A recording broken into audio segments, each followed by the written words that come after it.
cooking time again guys. Ayan, simulan natin sa pritong sibuyas. Saka isunod na natin ang ating binabad na liver, chicken liver. Naglagay po ko dyan ng konting oyster sauce, soy sauce, paminta, at saka kalamansi. Saka po iprito natin yan at set aside natin yan. Tapos maya-maya ng konti, isunod na natin ang iba pang ingredients, yung ating tirang sibuyas, bawang at luya, nang sa gayon ay hindi malansa at mas lalong lumabas ang aroma ng ating lulutuin o ang ating niluluto. Pagtanggal po kasi ng lansa din ang luya dahil liver po ang niluto natin, so kailangan hindi siya malasahan o maamoy na may lansa. Masarap po yan. Sunod na natin ang ating isa pang ingredients na magpapasarap at magpapasustansya, ang mushroom.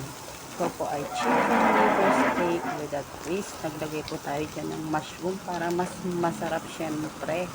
At pagkatapos na may lagay natin ng mushroom dyan, ay sunod na natin ang ating pritong liver. At naglagay rin po ako dyan ng konting bell pepper para mas mabango at mas masarap. O ayan, luto na. Lagyan na natin ang ating fried na onion. At pagkatapos ay ayan, pwede na tayong kumain. Thank you for watching.